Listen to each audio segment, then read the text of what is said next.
Welcome to the Do Zone, where entrepreneurs go to get things done. I'm your host, Josh Thomas. You can find me on all social media at JT Literally. Each week, I bring on experts from a variety of backgrounds to share their secrets on how to optimize performance so you can take massive action and crush your goals. Speaking of optimizing performance, did you know the average response time for online inquiries is 47 hours? That's brutal. Our AI powered assistants respond within an average of 9 seconds. If speed to lead is important to you, and it really should be because most customers move on if you don't get back to them within about 5 minutes, get your AI powered assistant today. It takes less than 10 minutes to set up, requires no tech skills whatsoever. To learn more, you can go to anabots.ai. Once again, that's anabots.ai. Today's guest is Ali Horriya. Ali left the lucrative profit-driven world of finance in 2016 to devote himself to his vision of a society where compassion, empathy, and social impact is at the heart of our actions. In 2020, he launched Compassivist to spread the vision and he develops and invents ways that we can sustainably produce and consume in order to make sustainable living a comfort and not a burden. Ali, welcome to the Do Zone. Tell me something you believe is the key to getting stuff done that most people wouldn't think of. Well, first of all, thank you for having me. And simply put, compassion. I think if we approach every decision, every choice, every action that we're going to make mindset, then that will open all the doors to how we're going to proceed through that choice. So, quick example, you're thinking of taking a trip to Paris for the Olympics, and you put your compassion hat on and you say, should I go or shouldn't I go? And then there's a whole bunch of reasons that tell you, yeah, you should go. And there'll be a whole bunch of reasons that tell you you shouldn't go. Compassion comes in to bring in the collective, the whole world, and see how you're impacting the whole world with this travel. Is it going to be beneficial? Is it going to be detrimental? And so when you bring in compassion at the forefront, it leads you in ways that you err least and you become less selfish with your choices, leading to a sustainable decision making and action. You know, compassion is an often misunderstood term. Sometimes I've seen it interpreted as almost like a weakness or a deference to say that, oh, I have compassion for him because he's really struggling. So it's almost like empathy, sort of. But I know as somebody who has, we'll get into your transition story in a minute, which I want to hear, but as somebody who has built an entire foundation on the word compassion, can you just describe to us what does that really mean to you? It means understanding liberty versus freedom, understanding responsibility versus the will of doing whatever I want to do. And compassion is not a weakness, it's actually a strength. You become compassionate, which is just an emotion. So we could see, you know, a stray animal looking frail or thirsty or hungry. And we could have compassion and say, poor thing, it's going to die from hunger. But that doesn't lead to action, which is why I I made the word compassivist, and it's an adjective, when we say, or a noun to describe when we say we are compassivists, it basically means that we're not just looking at that animal and saying, poor thing, it's going to die, and we feel bad and we may shed a tear, but it means we're going to act. We felt compassion, we're going to act. How are we going to act? We're going to either get some food for the animal, we're going to take it to a shelter, we're going to take it home. Whatever we're going to do, we're going to make sure that that animal doesn't suffer. And to minimize the suffering with your actions is the action of compassion. So, compassion being the emotion, the actual physical action of it, the activism of it is how are you going to change that? And that's what I built the whole Compassivist octopus on. It's built on the idea that our parts should work to make the whole suffer as minimal as possible, because I also am not going to be crazy ambitious and say we're going to abolish suffering, because that's not a reality. I mean, Mhm. I could right after this interview I could get off my seat and fall and trip and break an arm. It Yeah. happens. We're not going to eliminate it. It's interesting that you added the qualifier of compassion requires action. And so I can't have compassion for, some little old lady trips and falls in the street. I'm so compassionate about her. If I don't get out there and help her, I got to go and help her up in order for it to actually be. That's what got us where we are. That exact attitude is what got us where we are. The hypocrisy of thinking we can have compassion without the action. Mm, that's strong. And so if caring for the outcome of what we see, pity, empathy, whatever it may be, is not compassion, what is it? I think it's when you feel a certain way, it's the precursor to activism. But if you go to Buddhism, for example, not religion, just Buddha, he was the first person that we have in the written word that kind of came up with the modular mind. And he said something like, if a lion is in front of you right now, your mind's not going to be thinking economics. It's going to be thinking, how do I get away from this? How do I stay alive? It's, fight or flight. That's coming through you. Now, if you're in a shoe store trying to buy a pair of shoes and you're bargaining for a better price, your economic mind is there. But I took that to understand it this way. What if we can take the Jesus mentality of compassion, do unto others how you want to, and added that into the modular mindset and said, let's keep compassion there all the time. Let's make it a fixed module. And then let's add to it these activating modules of, should I run from the lion, or should I give in and just lay down and let the lion eat me? And that becomes secondary. But the first module should be the compassion module of, maybe it's not a good idea to gouge the lion's eye just because I want to get away. So in extreme situations, if you can maintain your compassionate module, then the answers to how you're going to activate become different. Now, if you don't have that, and if you're just going to sit there and say, oh, well, and oh, but, and whatever, nobody that I've met is comfortable taking a little lamb and just ripping it in half and barbecuing it and eating it. But so many people are comfortable going to the supermarket and buying lamb chops. So that's compassion. We feel compassionate for the lamb that's been separated from its mom and going to the slaughterhouse and all those things, but we don't see it. So the compassion is at a distance and we feel comforted by it.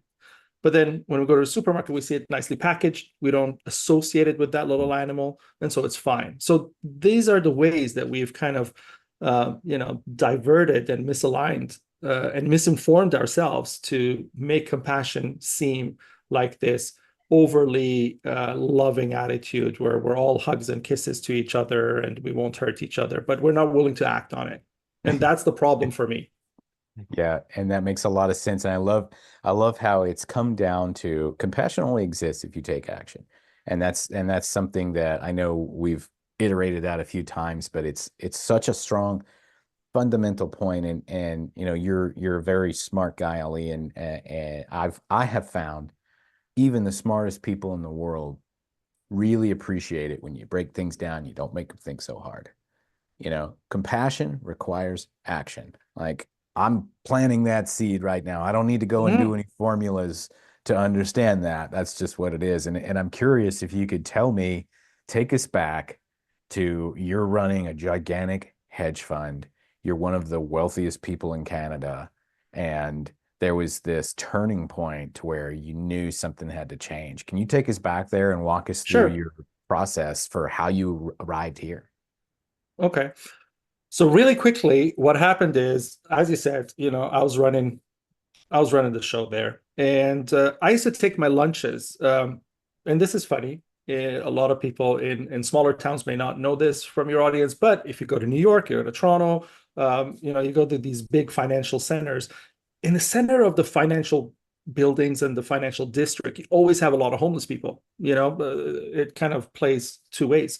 And so every time I used to come out of my building, there was a bunch of homeless people there. I used to take one of them and go to lunch. And it wasn't because I cared. Okay. Back then, my mindset was very different. I didn't care. It was because it gave me some perspective and insight into other people's lives. So I always enjoyed learning more, always in my life. And so these encounters would teach me. and I'd get to know them. And there was the same people there all the time. So I'd come into the office, leave the office, hey, one time when I went with one of the guys to a fast food joint, the owner said, he's not going to serve us. And I said, why? He said, he's a bum. And I said, he's a paying customer. It's not, you can't, there's no law as long as he's wearing a shirt, he's wearing shoes. There's no other law that says he can't be in a restaurant. And he said, no, he's a bum. If I let him sit in the restaurant today, customers are going to leave, or he's going to try and come in the next day, all that. And I said, you're judging this person by the financial merit of this person versus where you or other people in this restaurant are standing now. And you're really, degrading the person. By that measure, I should stand on your counter and, excuse my language, and pee right all over you, because my value financially is so much further than where you are to him, that if you're treating him this way, it qualifies me to treat you that way by the same equation and the same measure, because that's how it is. And if you don't serve this guy, I have nothing to do in my afternoons. I'm going to get my lawyer and I'm going to make this a field day for myself. And so he, That would have his been wife, that would have been an interesting headline, Canadian stockbroker pees on manager I at know, restaurant. you see, and so Arrested. There's like a and picture of you in the yeah, handcuffs. exactly. But then it's a human rights violation at that. You can't say that to someone. And so his wife came and calmed things down. She actually told us to sit down. She served us. She didn't even ask us to pay. And the poor guy was staring at me. He was trying to run away because he was scared, right? And then he started. He's like, "What are you doing? Are you crazy?" And I said, "Why?" He's like, "We just left. Like, why all the trouble?" And I was like, "No, you have a right. Like, you're human." And we left. I didn't understand all of this at that moment. It was just like the adrenaline. But when we left, I was like, wow, what are we doing? Where are we living? Like we no longer see each other as humans. I only get treated the way I do because I pull up in these cars that almost nobody drives in the city. And I pull up and people know who I am. And so I get treated differently. But how are people really treating each other? I mean, what's going on? So instead of going back to work, I left. Jumped on a plane. Um, Never came back. That was the beginning of me starting to think about legacy versus profit. And at that point, I was, I'd already achieved a substantial amount of money. I mean, we're not talking 1 million or 5 million. I'd achieved a lot of money, and there wasn't much more in that sense. But I was craving for legacy. I was craving to do something that makes change, and I wanted to do something that makes better change. And so that's where it started. Um, I realized I'm addicted to money. That was this, chapter 2 of this, where I realized everything I was trying to do with legacy was about me using my material force to shape what I wanted to be, like many people do. Have my name on a hospital building, or call it the Horriya Fund or something. And so it really was starting out in that way until I realized that is the problem. The problem is people like me who dictate, who become tyrannical leaders in change, and they don't allow the voices to come out, and they don't allow equality to come out. I am the problem, even though I'm trying to help it. And so I knew I had to let it go and start from scratch and work up through a collective and with people who are able to come together and make a change. So gave it all away one day. And as you reminded me earlier, threw my phone in the river so that I couldn't call my lawyer and say take it back. I actually I did that. changed my mind. I know, I did that. Sometimes, and I've seen it expressed so many different ways. Burn the boats, burn the bridges, just like Mhm. you cannot leave an open lane to go back to what you used to be, or Exactly. your survival brain will just retreat at the first opportunity Mhm. of difficulty. And so Yeah, it's because if maddening. you're an alcoholic and you want to quit, you're not going to leave that one bottle of champagne to celebrate with that you've quit, right? Because that's going to be the bottle that's going to take you right back. So you, Yeah. you got to let it Yeah. all go. And that's what I did. I let it all go. Took a few years of me.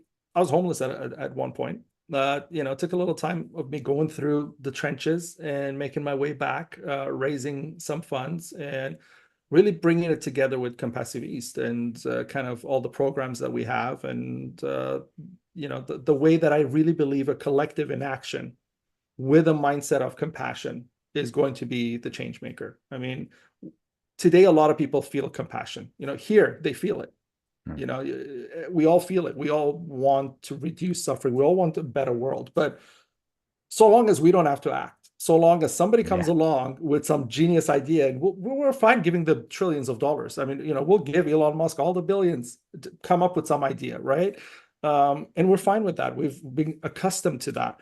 And so we're looking for the solutions as we sit back, and we just want to go to the pharmacy and buy that pill that cures everything. And it's not going to work that way. That's No. what I'm here to tell people. It's not. We need to get up, we need to act, and we need to go for the changes we want to see. And that is what democracy is about as well. That is part of our nature as humans, to want liberty. Makes sense. And so Compassivist, who is a great person to reach out and connect with you? How do we get involved? How do we learn more? To get involved, socials are easy because Compassivist is a unique word. So it's at Compassivist everywhere. And the website's, compassivist.com, where you can kind of go through it and see all of the different parts of Compassivist there, and get connected with the parts that you feel resonate with you in the best way. I mean, we've got arts programs, we've got sustainability programs, carbon labeling programs, publishing house, anthologies. We've got all sorts of music, film, all sorts of programs and ways where people can interact, come together, and really table and say, this is how I'm willing to act. And that's what it's about, building this monster-sized collective over the years that really has some sway and has some say in the public sector. That's awesome. Love that. So we're going to wrap from here. For those of you who are interested in getting involved with Ali Horriya, it's Compassivist. You can go to compassivist.com, a new word that has been added to the English language thanks to Ali. So Ali Horriya, everybody, thanks so much. Once more, that's compassivist.com. And for those of you who are in your morning commute, in the gym, or somewhere out in the field, snap a selfie, tag me at JT Literally. Show me what you do while you're in the do zone. And one more time, if you're looking to boost sales, cut costs, free up your time for higher value tasks, Anabots will build a custom AI assistant for your business so you can get more done in less time. You can learn more at anabots.ai. All right. Hey, that's it for this episode.